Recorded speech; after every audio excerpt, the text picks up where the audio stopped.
Welcome back to the Lovin Dubai show. Today's guest is Bilal Saeed, a singer, a songwriter, and a producer whose music has touched millions. So from 12 Saad to Bari, his lyrics are a unique sound who have made him a household name. Whether it's love, heartbreak, or nostalgia, his songs are always strike a chord. Welcome to the show. Thank you very Thank you much. so much for coming. Thank you so much for coming. having me.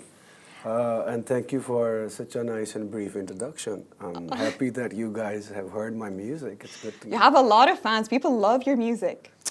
I'm just blessed. People are really touched by your lyrics also, like, may I add? We would love to know, what is your inspiration behind your music?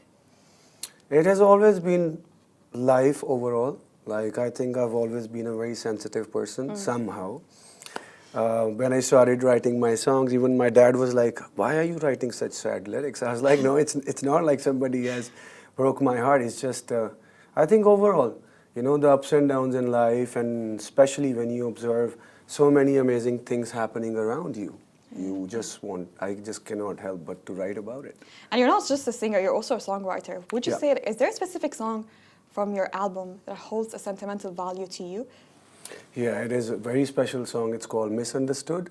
Oh. So I almost tried to pack my journey of last 1 decade since, because you know, when the fame came into my life, I wasn't really ready with the pros and cons of it. So, but as an artist, you never talk about it. Yeah. But Superstar, the album, which I released like a while back, this album is about that if you are a star or if you are famous, it doesn't mean that you don't get hurt or your you life don't is go through. perfect Yeah, or something, exactly. yeah. So yeah, the Misunderstood song, it's really close to my heart because I try to be really, really raw and honest. Is there a specific lyrics that really speaks to you? Oh yeah, it's like it says ਨੀ ਤੂੰ ਮੁੜ ਕੇ ਤੇ ਫੇਰ ਤੱਕ ਕਿੰਨਾ ਅੰਦਰੋਂ ਮੈਂ ਟੁੱਟਿਆ ਤੇ ਦੁਨੀਆ ਦੇ ਸਾਹਮਣੇ ਮੈਂ ਸ਼ੇਰ ਤੱਕ, which means I'm talking about that, yes, when I'm on the stage, you cannot tell, but actually deep inside, I do get hurt too. Oh, yeah. So, you know, just certain stuff that actually everybody can relate to, because at the end of the day, we all really try to put on that hard face and say, oh, we are really good, but deep down, everybody's going through something. And we're putting on like act, like everyone, like even the biggest artists, we're all putting on an act. Yeah, we all do that. Do you also write from personal experience, like from anything that happens in your life? Yeah, now I have started doing that a lot. I think it's been more than a decade I'm writing.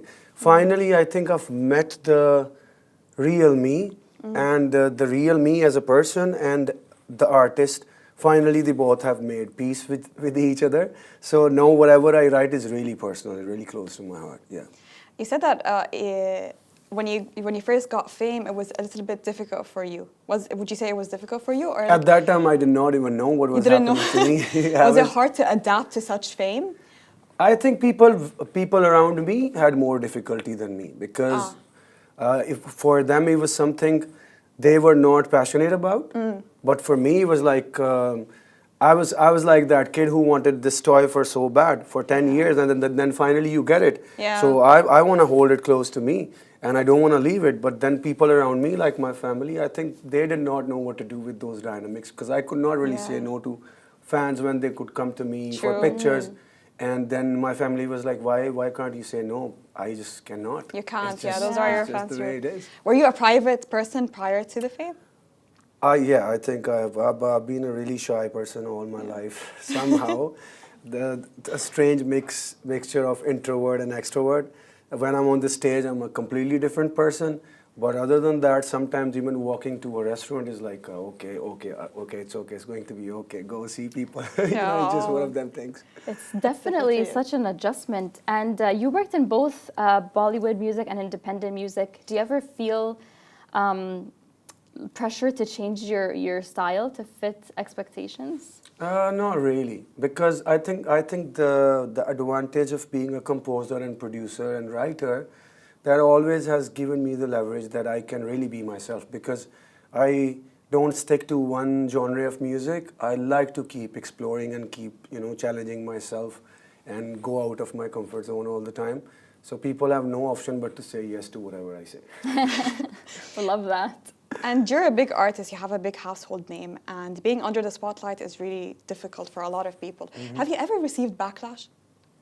Yeah, I think we all do. Whenever you're doing something right, whenever you're there at the top, you need to prepare yourself because you are the center of attraction. So not just the positive stuff, but all of it, the negativity, the hatred, it's all part of the package. So you have to just start embracing it. And how do you deal with it when you receive backlash? Very patient, man. I must Do you read say. comments? What do you do? I think the best way to deal is, I am so blessed that I can really express Yeah. whatever I'm feeling through my art. So yeah, that just takes away all the frustration. Sit down with the guitar, sing loud, and that's it. And then you block the overthinking, Therapy's done. basically, yeah? Yes, of course. And there's always a moment in every artist's journey where they feel like, yes, I've made it. Was there ever that moment for you? Yeah. I think the very first concert, and I almost did not believe that the people were screaming for me. I was like, what happened? Why they were screaming? They were like, they were screaming for you. I was like, really? So I was Oh at the my backstage, and I looked at the crowd like that, and they screamed again. I was like, damn, this Oh just my has God. happened. What a goosebumps, really. Yeah. So you didn't really have high expectations in your first concert? No, I think I really love to perform. So ultimately, it has rarely been the situation where it's about people. Most of the time, it's everything to do with me. Like Yeah. almost this journey has been a very intimate journey with my own self. Just exploring different sides of me, and sometimes getting surprised. Oh, really? I did that. I could do that. Yeah, I know what you mean. If you could give advice to your younger self, what would it be? Okay, that's a tough and a good question. That's a I would- thought-provoking question. It is. I think the advice I have for my younger self is that you are absolutely amazing the way you are. Don't try to change yourself, just embrace yourself. That's what I would love to say to my younger self, because I just learned it, and it's actually amazing. Because all my life, somehow, you meet people, and there are some really amazing people out there. And sometimes you get inspired, you want to be like them. Yeah. And then you try to change yourself. You don't have to change yourself. Just find who you really are and make peace with it. Who was your biggest support system in your life? My biggest support system throughout my career has been my parents, for sure, because my dad allowed me to do music. I don't belong to musical family, so it was a bit challenging. And then my wife, she really supported me from the start. Yeah. If you weren't going to be in the music field, what would you have done instead? But we love this. Yeah.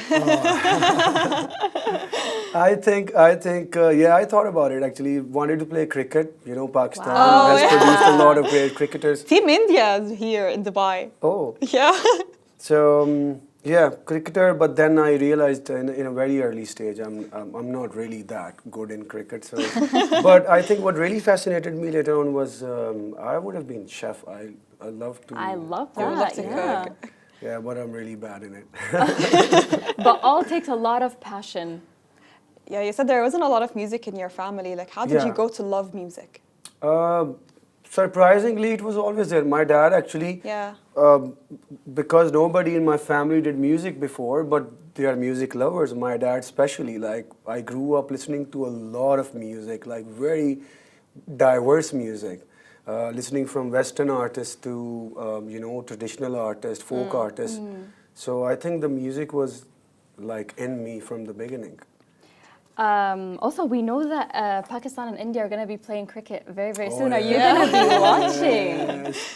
I cannot believe I am going to miss that match because I have concerts back in Pakistan. Otherwise, you don't want to miss that match for sure. I know. Seriously. But by the way, you really need to have a lot of nerve to watch that match as well. It's just it's next level. Do you have any passion. guesses? Who do you think is going to win? I really want Pakistan to win, not gonna lie, but India is also a very good team right now. They've found the right balance, yeah. Someone is telling you that they're watching and they're the biggest fan from Pakistan. Oh, thank you. Yeah, you can say Thank hi you. I to love them. my fans. So we just started 2025. You released a new album. So what's next for you? What's next for me is I really want to make, because I've been a little lazy as well, but I want to do my world tour, solo world tour this year, and just focusing on some international collaborations very soon coming up. So working on the next releases. Yeah. So you have your guitar with you, Oh, yes. so you have to sing a little bit for us. I would love to. Oh my gosh, Please we're so give us a nice excited. performance. This is a special performance just for us. Yay! Just for you guys. So I'll sing this song. It's called Bari. Yeah. And Bari, somehow a lot of girls can relate to it, because the song is about opening the window of your heart and not really being scared to make more mistakes, to fall in love again, give life another chance. That's what it's Aw, about. that's so So. ਤੈਨੂੰ ਤੱਕਿਆ ਹੋਸ਼ ਹੀ ਭੁੱਲ ਗਈ ਗਰਮ ਗਰਮ ਚਾਹ ਹੱਥ ਤੇ ਡੁੱਲ ਗਈ ਤੈਨੂੰ ਤੱਕਿਆ ਹੋਸ਼ ਹੀ ਭੁੱਲ ਗਈ ਗਰਮ ਗਰਮ ਚਾਹ ਹੱਥ ਤੇ ਡੁੱਲ ਗਈ ਹੱਥ ਤੇ ਡੁੱਲ ਗਈ ਚਾਹ ਸਜਣਾ ऐसी तेरी निगाह सजना ਜਾਂਦੀ ਜਾਂਦੀ ਦੱਸਦੀ ਜਾ ਤੂੰ ਦਿਲ ਦੇ ਵਿੱਚ ਕੀ ਤੇਰੇ ਦਿਲ ਦੇ ਵਿੱਚ ਕੀ ਤੇਰੇ ਮੈਂ ਸੁਣਿਆ ਉੱਚੀਆਂ ਦੀਵਾਰਾਂ ਰੱਖੀਆਂ ਨੀ ਤੂੰ ਦਿਲ ਦੇ ਚਾਰ ਚਫੇਰੇ ਨਾਲੇ ਸਾਂਭ ਕੇ ਰੱਖਦੀ ਏ ਕੋਈ ਦਿਲ ਚ ਨਾ ਲਾ ਲੈ ਡੇਰੇ ਮੈਂ ਸੁਣਿਆ ਪਹਿਲਾਂ ਵੀ ਦਿਲ ਟੁੱਟਿਆ ਤੇਰਾ ਇੱਕ ਵਾਰੀ ਤਾਂ ਹੀ ਦਿਲ ਦੀ ਦੀਵਾਰਾਂ ਤੇ ਤੂੰ ਇੱਕ ਨਾ ਬਣਾਈ ਬਾਰੀ Oh my god, it's Thank you. like actual So chills. good. It's such an early start and my throat wasn't ready, but I hope No, I thank you tried so to much for this manage. little performance, Thank really. you, I love thank that you. every song has its own meaning. Yeah. Speaks to the audience in different ways, you know. And Yeah, people can relate. Like that's the most Exactly. important thing. Like I feel like this song is like even though like I don't understand the lyrics, but when you explained what it was Yeah. beforehand and we're listening to it, I'm like, oh, You know what? I Yeah, love it. that's And you know, I right. really Yeah, wish you I'm gonna love understood the again. lyrics. yeah, I'm gonna love again. I think you'll find translation on the internet. Yeah. Do check it out. Definitely, It's something definitely. I wrote. I was like, wow, did I write it? Yes, I did. Oh, it's amazing. Thank you so much for this little performance really early in the morning. No, It you're was really welcome. nice having Thank you you. on the show. Thank you so much for Thank coming. you so much. Thank you. And thank you, Farah Makhlouf, for joining me Thank today. you. And this brings us to the end of the Lovin Dubai show. Thank you, everyone who's been watching. And stay tuned because we go live every day at 8:30 a.m. So come say hi tomorrow morning. Bye-bye.